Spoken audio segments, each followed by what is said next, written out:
22 Oktober 1945, Kiai Haji Hasyim Asy'ari menyerukan sebuah resolusi jihad. Ribuan santri bangkit mengangkat bambu runcing.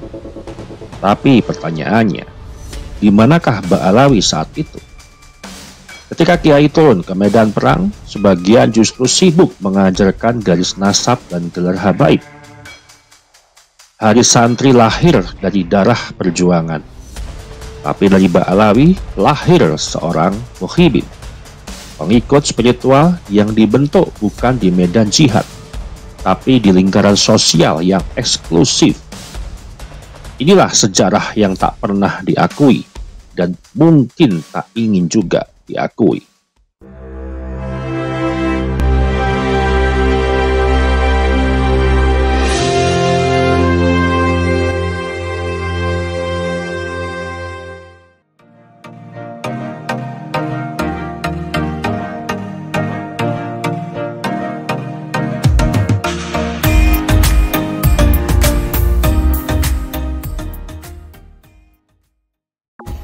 Hari ini setiap tanggal 22 Oktober setiap tahunnya kita memperingati Hari Santri Nasional.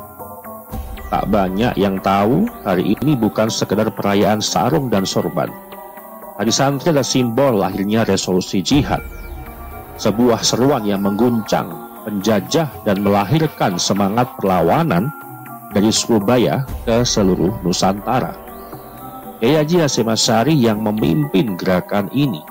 Ia bukan hanya ulama, tapi komandan ideologis dari kemerdekaan spiritual dan nasional.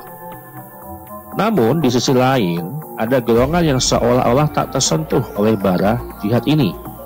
Golongan yang lebih menekankan pada status nasab keturunan, bukan panggilan perjuangan. Kaum Ba'alawi yang saat ini masih memegang tradisi yang tertutup, jauh dari gelanggang politik dan jihad. Mereka tidak ikut dalam barisan perlawanan, tidak hadir di Surabaya, dan tidak tercatat dalam resolusi jihad, dan sejarah itu yang membuktikannya. Menariknya, setelah puluhan tahun kemudian, kelompok ini justru melahirkan struktur baru, yaitu muhibin, pengikut yang tidak berdasarkan dengan ilmu, tapi berdasarkan dengan loyalitas nasab. Pertanyaannya, mengapa perjuangan Kiai Haji Hasyim Asy'ari bisa melahirkan Hari Santri Nasional sementara Ba'alawi melahirkan sistem pengikut, yaitu muhibin? Dan bagaimana ini menciptakan dua wajah Islam Nusantara antara perjuangan dan pengkultusan? Ini dia analisanya. Naguru tsukero. Naguru tsukero.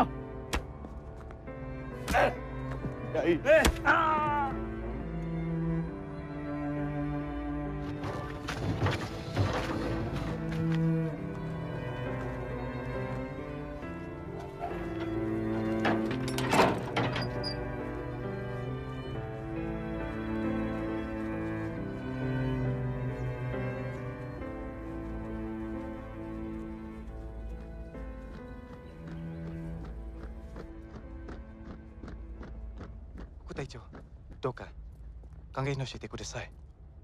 Hasyim Asy'ari wa Cisana Kisuku Gakono Shidosa de Waremasen. Jawa to Madura Nusbet. Studi kasus resolusi jihad dan peran santri. Dalam kasus Surabaya 22 Oktober 1945, Hasyim Asy'ari dan para Kiai NU mengeluarkan namanya resolusi jihad. Ribuan santri pesantren Tebu Ireng, Lirboyo, dan Lasem turun ke jalan melawan sekutu. Dalam catatan sejarah, tak satupun habaib tercatat sebagai pelaku utama resolusi jihad. Maka, kita bisa menganalisa, hal ini menunjukkan perbedaan paradigma. Kiai memaknai jihad sebagai tanggung jawab sosial dan nasional, sementara Ba'alawi kala itu masih berkutat pada otoritas spiritual dan identitas nasab. Bagaimana tanggapan kritis terkait hal ini? Kiai bicara darah dan tanah air, Ba'alawi bicara silsilah dan gelar. Dan disinilah letak jurang sejarah yang hari ini baru kita sadari. Santri memerdekakan bangsa, Ba'alawi memerdekakan pengikutnya dari berpikir kritis.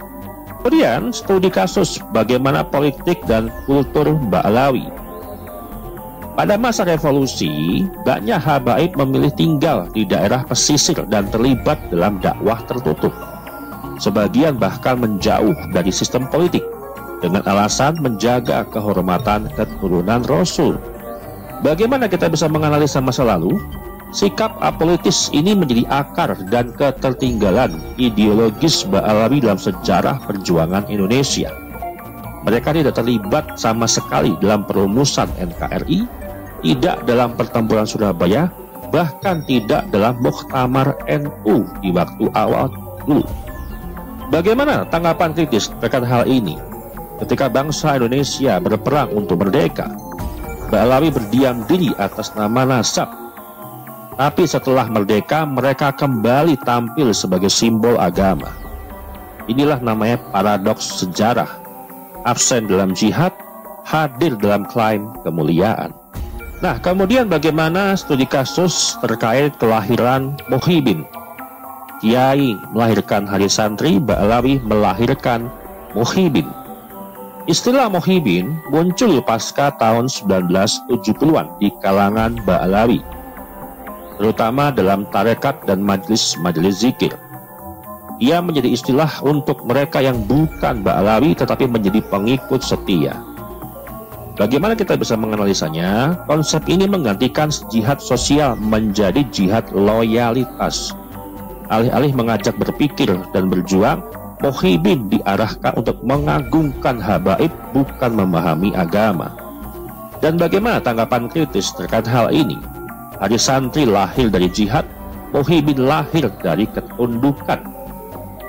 Di satu sisi ada perjuangan membangun bangsa, namun di sisi lain ada ritual yang membangun khulutus.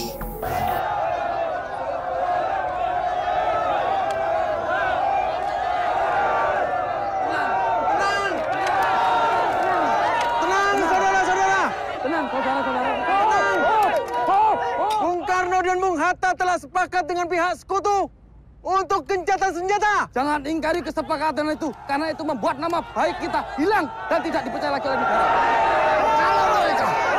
Kalau mereka ingin gencatan senjata, lucutin saja mereka. Lucutin senjatanya. Lucutin.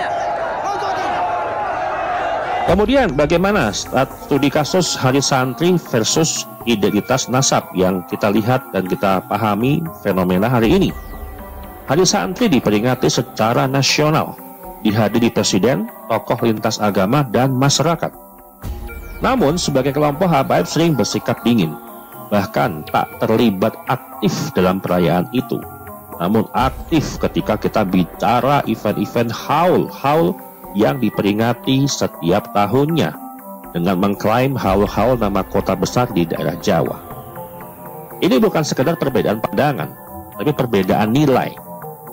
Santri memaknai agama sebagai semangat kebangsaan, Ba'alawi memaknai agama sebagai kemuliaan keluarganya. Dan inilah dua arah yang tidak akan pernah bertemu di garis waktu yang sama. Bagaimana tanggapan kita? Santri mengenang darah dan perjuangan, sementara sebagian Ba'alawi sibuk memperingati nasab dan sanad. Padahal tanpa resolusi jihad, mungkin kita tak punya negara untuk berzikir dengan tenang. Kemudian, bagaimana tentang rekonstruksi sejarah Islam Nusantara? Kini muncul upaya sebagian kalangan Ba'alawi untuk menulis ulang sejarah, mengklaim keterlibatan para habaib dalam perjuangan kemerdekaan tanpa bukti apapun yang dikuatkan. Satu bukti apapun itu tidak bisa membuktikan bahwa Ba'alawi pernah ikut dalam perjuangan kemerdekaan. Namun mereka mengklaim nama pahlawan seperti Pangeran Diponegoro, Imam Bonjol, dan sebagainya diakui dari kalangan habaib. Langkah ini adalah bentuk rebranding sosial Ba'alawi agar tetap relevan di era kebangkitan santri dan nasionalisme Islam. Namun di sini ada yang dilupakan. Sejarah tidak bisa diklaim dan ia harus dibuktikan. Kemudian bagaimana tanggapan kita, teman-teman? Sejarah tak bisa diubah dengan sorban ataupun gelar. Ia hanya tunduk pada darah, air mata dan bukti perjuangan.